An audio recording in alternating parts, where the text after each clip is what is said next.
ప్రసంగి గ్రంథము 3వ అధ్యాయము మొదటి 15 వచనాలు ఈరోజు ధ్యానం చేసుకుందాం. ప్రసంగి గ్రంథము 3వ అధ్యాయము మొదటి 15 వచనాలు.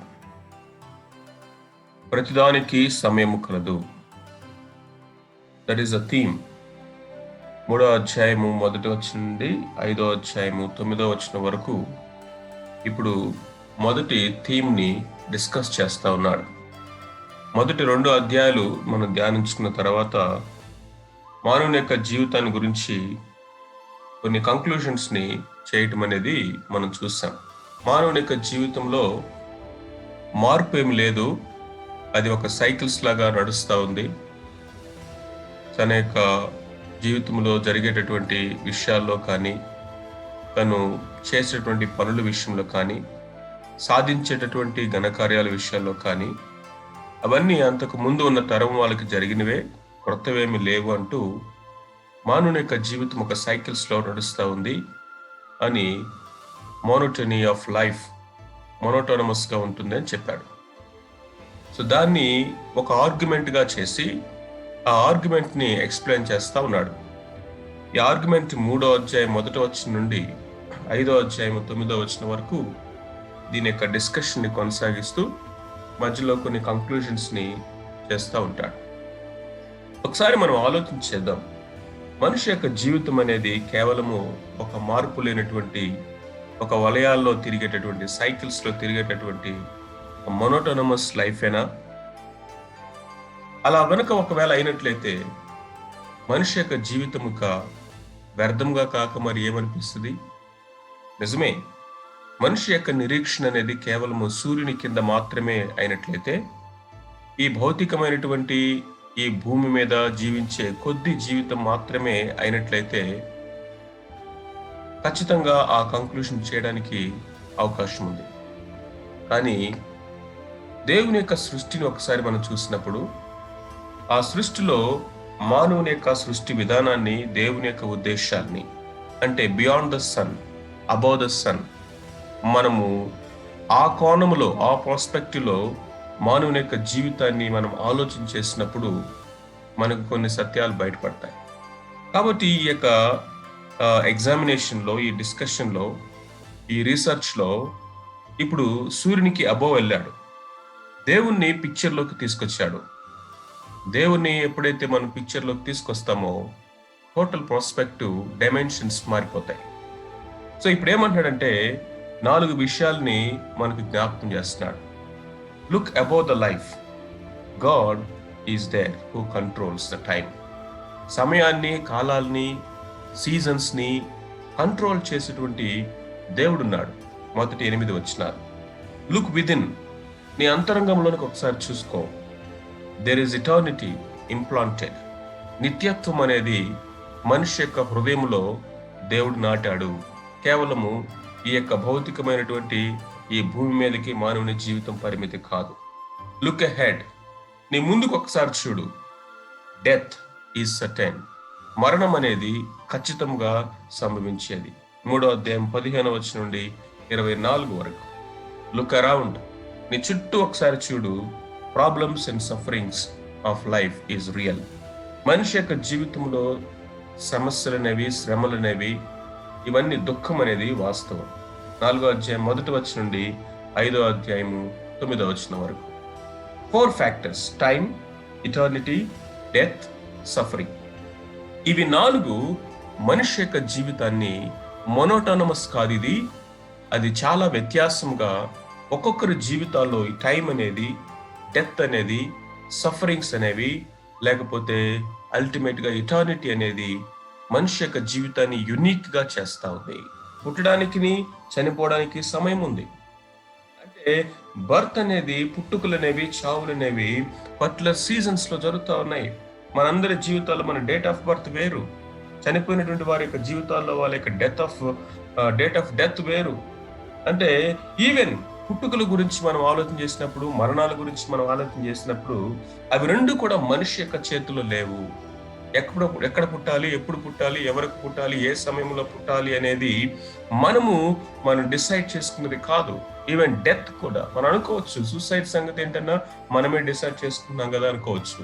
ఈవెన్ మర్సీ కిల్లింగ్ కానీ, అబార్షన్స్ కానీ, ఇవన్నీ కూడా చూసినప్పటికీ కూడా మనం హ్యూమన్లీగా అదేదో మనము చేస్తా ఉన్నట్టుగా ఉంటుంది. కానీ ఒకసారిగా మనము దేవుని యొక్క సార్వభౌమాధికారంలో కనుక మనం చూసినట్లయితే, God has everything in his control అనేది మనం ఆలోచించాలి. ప్లాంటింగ్ అండ్ ప్లకింగ్, నాటుటకును నాటినది పెరికి వేయబడటానికి సమయం కలదు అంటున్నాడు. నాటినది పెరికి వేయడానికంటే నా విత్తనాలు విత్తడానికి, కోయడానికి సీజన్స్. ఒకసారి మనం గనక ఫార్మర్స్ ని అడిగినట్లయితే, హార్డ్ వర్కింగ్ ఫార్మర్, విత్తడానికి ఇదిగో ఒక సమయం ఉంది, విత్తినది పంట కోసేదానికి ఒక సమయం ఉంది. ఇవి రెండు కూడా కనుక మనం చూసినట్లయితే, ఆ ఈల్డింగ్ అనేది ఎవరిస్తారు? విత్తడానికి మనం విత్తుతాం, కానీ కోసే సమయానికి ఆ పంటకి దిగుబడి ఎవరిస్తారు? దానికి వర్షాలు సీజన్స్ ఎవరు కురిపిస్తారు? ఈ విషయంలో కూడా మనము కేవలం హ్యూమన్ ప్రాస్పెక్టివ్ కాదు, దైవికమైనటువంటి కోణంలో దాన్ని మనం ఆలోచించాలి. Killing and healing. ఇది చూడండి, కరోనాను ఒక్కసారి మనం ఇవాల్యుయేట్ చేసి చూసినట్లయితే, కొంతమంది చనిపోయారు, కొంతమంది బ్రతికారు. కరోనా వచ్చినటువంటి వాళ్ళు కూడా కొంతమంది బ్రతికి ఇంటికి వచ్చారు, కొంతమంది మరణించారు. దీన్ని ఆలోచన చేస్తే కేవలము మెడికల్ టర్మినాలజీలోనే మనం చూసినట్లయితే అవి మనము అర్థం చేసుకోలేము. God allowed something to be happen. కొంతమంది మరణించడానికి దేవుడు అనుమతి ఇచ్చాడు. అది ఎందుకు అని ఆ యొక్క చాయిస్ ని మనం క్వశ్చన్ చేసే అధికారం మనకి లేదు. కొంతమంది స్వస్థత పొంది ఇంటికి వచ్చారు. ఖచ్చితంగా ఏవో వీళ్ళు చనిపోతారు అనుకున్న వాళ్ళు బ్రతికొచ్చారు. ఏమి డోకా లేదు, వీళ్ళు బ్రతుకుతారు అనుకున్న వాళ్ళకు సీరియస్ అయ్యి వారు వెళ్ళిపోయారు. సో ఆల్ దీస్ థింగ్స్ మనం చూసినప్పుడు హీలింగ్ అనేది, కొంతమంది స్వస్థత వచ్చింది, కొంతమందికి స్వస్థత రాలా. అది డివైన్ ప్రాస్పెక్టివ్ లోకి వెళ్ళినప్పుడు మాత్రమే మనకు అర్థమవుతుంది. పొలంలో ఉన్నటువంటి రాళ్ళని, లేకపోతే మన యొక్క స్థలంలో ఉన్నటువంటి రాళ్ళన్నింటినీ పేరి పారవేసే సమయం ఒకటి కలదు. దున్నడానికి, విత్తడానికి, దాన్ని ఫలభరితంగా చేయడానికి, వాటిని కుప్పగా వేయడానికి సమయం కలదు. శత్రువులంట అటాక్ చేయడానికి ఆ టైంలో రాళ్ళను వాడేవాళ్ళంట. అంతేకాకుండా కొన్నిసార్లు శత్రువులు వచ్చి పొలాల్లో రాళ్ళన్నీ చల్లి వెళ్ళిపోయేవాళ్ళంట, పొలము దాన్ని పాడు చేయడానికి. అంటాడు, అలాంటి రాళ్ళను ఏరుకుని ఇల్లు కట్టుకో అంటాడు. when enemy wants to do something harm, turn it into good. దాన్ని మేలుగా మార్చుకో. దాన్ని బట్టి మనము దుఃఖించాల్సిన అవసరము లేదు. Embracing and refraining. మనము కౌగులించుకున్నట్టుకు మానుటకు సమయం కలదు. కౌగులించుకున్నట అంటే ఇది వెస్టర్న్ కల్చర్ లో కనుక, లేకపోతే మిడిల్ ఈస్ట్ కల్చర్ లో కనుక మనం చూసినట్లయితే, ఎవరికైనా హలో చెప్పడానికి కౌగులించుకుంటాం అనమాట. హగ్ చేసుకుని వాళ్ళకి హలో చెప్తాం. సో కాబట్టి to say hello, to say good bye, there is time in the relationships also. తర్వాత గెటింగ్ అండ్ లూజింగ్. మనము దాన్ని వెదకట్టుకు, పోగొట్టుకున్నట్టుకు సమయం కలదు. there is a time to search, there is a time to give up. జీవితంలో అన్నీ కూడా ఇక నేను సాధిస్తాను అని హ్యూమన్ స్ట్రెంగ్త్ మీద ఆధారపడితే అన్ని సాధ్యం కాదు. certain times we have to give up. Repairing and mending. చింపుటకును, చిరిగిపోయిన దాన్ని మరలా కుట్టుటకును సమయం కలదు. చింపుటకు అన్నట్టు బట్టల గురించి మాట్లాడుతున్న మాట. బట్టలు ఎప్పుడు చింపి వేసుకుంటారు? ఇది మనము జూయిష్ కాంటెక్స్ట్ లో మనం ఆలోచన చేసుకోవాలి. లెమెంటేషన్ అంటే విలాపమెత్తి వారు ప్రార్థన చేస్తా ఉన్నప్పుడు వారు బట్టలు చింపుకొని విలాపమెత్తుతారు. కాబట్టి there is a time to lament. విలాపమెత్తడానికి, ఇదిగో మనం ఉపవాసాలు ఉండడానికి, బట్టలు చింపుకొని ప్రార్థన చేయడానికి, ధూళి తల మీద వేసుకోవడానికి, దుఃఖించడానికి, ప్రలాపించడానికి, ప్రార్థన చేయడానికి సమయం ఉంది. బట్టలు కుట్టుటకు సమయం కలదు. Men to rejoice. There is time to love. There is time to hate. ఇదిగో హేట్ ఏంటి? శ్వాసలు అసహించుకునేవి కూడా ఉన్నాయా? ద్వేషించేవి ఉన్నాయా అంటే ఉన్నాయి. ద్వేషించాల్సినవి కూడా ఉన్నాయి. నిజమే. ఈ యొక్క యుద్ధాలని మనము, లేకపోతే హేట్రెడ్ ని, అసూయని, జలస్యని, ఈవిల్ని హేట్ చేయాలి. అపవాది సంబంధమైన, శరీర సంబంధమైనటువంటి వాటిని హేట్ చేయాలి. అంతేకాకుండా ఇదిగో మనము దేవుని సంబంధమైనటువంటి వాటిని ఆశించాలి. Yes, we need to hate many things in this world. We must learn that. దాన్ని మనం ఎరగాలి, గ్రహించాలి, ఏవి మనము అసహించుకోవాలి అనేది. కాబట్టి మొట్టమొదటిగా కనుక మనం చూసింది ఏంటంటే, there is time and the time is in God's control. In God's control.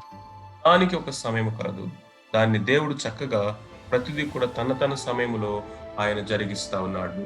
రెండవ విషయం ఏంటంటే 11వ వచనం నుండి మనం చూసినట్లయితే, దేని కాలమందు అది చక్కగా ఉండునట్లు సమస్తమును ఆయన నియమించి ఉన్నాడు.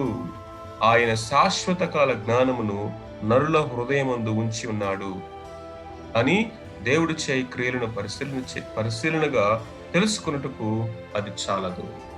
ఈ జ్ఞానం అనేది సరిపోదంట.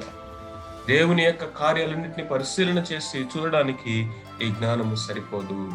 కాబట్టి 9 నుంచి 14 వచనం వరకు ఉన్నటువంటి విషయం ఏంటంటే, there is eternity in human heart. God has planted eternity in human heart. నిత్యత్వాన్ని దేవుడు మానవుని యొక్క హృదయంలో ఉంచాడు. అందుకనే 10వ వచనంలో ఏమంటాడంటే, ఈ యొక్క జీవితము దేవుడు నీకు ఇచ్చినటువంటి ఒక గొప్ప gift. Enjoy it, celebrate it. 11వ వచనంలో అంటాడు, man's life is link to eternity. మానవుని యొక్క జీవితము కేవలం భౌతికమైనటువంటి లోకానికి పరిమితము కాదు, అది నిత్యత్వముతో ముడిపడి ఉన్నది అంటున్నాడు. 12 నుంచి 14 వరకు చెప్తా ఉన్నాడు, man's life can be meaningful, not meaningless, not monotonous. మనిషి యొక్క జీవితం అనేది కేవలం వ్యర్థము మాత్రమే కాదు. సూర్యుని క్రింద గనక మనం చూస్తే, ఈ యొక్క లోకానికే పరిమితమైనట్లయితే, ఈ భౌతికమైనటువంటి కొద్ది కాలానికే మన జీవితాన్ని గనక మనము చూసినట్లయితే, నిత్యత్వపు నిరీక్షణ గనక లేనట్లయితే, సృష్టికర్త అయినటువంటి దేవుడిని మనం గ్రహించినట్లయితే, ఈ యొక్క టైంని, సీజన్స్ ని మొత్తాన్ని తన కంట్రోల్లో ఉంచుకున్నటువంటి సార్వభౌముడైనటువంటి దేవుడిని జీవితంలో లేనట్లయితే, మానవుని యొక్క జీవితం వ్యర్థమే. కానీ he made everything beautiful in his time. Do you know that? God has made everything beautiful. నీ జీవితంలో కూడా లేట్ అయిపోయింది అనుకుంటున్నావేమో, నా జీవితంలో ఎంతో టైం వేస్ట్ అయిపోయింది అనుకుంటున్నావేమో, లేకపోతే నా జీవితంలో ఇదిగో ఈ నష్టము జరిగింది, లేకపోతే ఆ విషయంలో నేను పోగొట్టుకున్నాను, అనేకమైనవి మిస్ అయిపోయాను, because I miss the time అని అనుకుంటున్నావేమో. ఇదిగో నా యొక్క టైం, నా జీవితంలో వయసు ఎంతో అయిపోతా ఉంది, నా జీవితంలో ఇంకా ఎన్నో నేను సాధించాల్సింది చేయలేకపోయానని నువ్వు బాధపడుతున్నావేమో. అఫ్ కోర్స్ అది వాస్తవమే కావచ్చు హ్యూమన్లీగా, కానీ God is sovereign. He can turn every bad into good. ఆయన మన జీవితంలో డిలే చేస్తున్నాడంటే అది డినయల్ కాదు. Waiting time is not a wasting time. He makes everything beautiful in his own time. దేవుని యొక్క టైంని మనం అర్థం చేసుకోవాలి. అంతేకాకుండా దేవుడు ఏది చేసినా కానీ అది శాశ్వత కాలానికి ఉండడానికి చేశాడు. మన కంటికి కనపడేటువంటి ఈ యొక్క భౌతికమైన లోకాన్నే కాదు, కానీ అభౌతికమైనటువంటి ఆ యొక్క నిత్యత్వానికి సంబంధించినటువంటి మహిమతో కూడినటువంటి వాటిని మనము చూసేవారిగా ఉండాలి. అప్పుడు మాత్రమే మనకి జీవితం మీనింగ్ఫుల్ గా ఉంటుంది. సో మీనింగ్ అనేది మన జీవితానికి ఎప్పుడు యాడ్ అయిందంటే, when you know the creator, when you know the savior, when you know the God who is controlling everything, సమస్తమును తన ఆధీనంలో ఉంచుకున్నటువంటి దేవుని చూసినప్పుడు life is not monotonous, life is glorious, meaningful. ఎందుకు మీనింగ్ఫుల్ అంటే ఒక reason, God has planted eternity in human heart. మానవుని యొక్క జీవితంలో ఆయన మన హృదయాల్లో ఆయన శాశ్వత కాలమును నరుల హృదయమందు ఉంచి ఉన్నాడు. దేవుని యొక్క ఉద్దేశము, దేవుని యొక్క ఆశ. కాబట్టి మొట్టమొదటి ఆర్గ్యుమెంట్ ని ఆయన కొనసాగిస్తూ ఉన్నాడు. Man's life is monotonous until unless you bring God into the picture. when you bring God into picture, time, eternity, death and suffering, all these 4 things will make different from one another. కాబట్టి అట్టి సృష్టికర్తైన దేవుణ్ణి మన జీవితంలోకి ఆహ్వానిద్దాం. మన జీవితాన్ని meaningful గాను, మన జీవితాన్ని మహిమకరంగాను, ఇదిగో దేవుని చిత్తానుసారంగాను మనం జీవించడానికి అట్టి కృపను దేవుడు మనకి అనుగ్రహించును గాక. ఆమేన్. ఆమేన్.